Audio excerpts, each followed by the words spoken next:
Good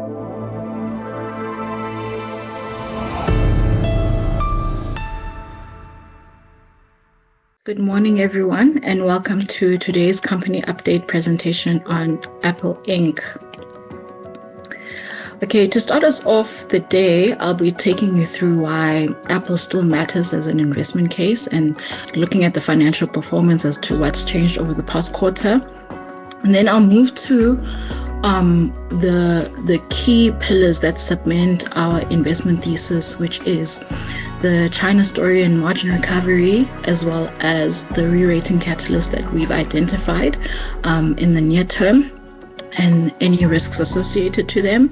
And then I'll conclude with our valuation. So that then puts us to a hold recommendation rather than a buy recommendation at current price levels.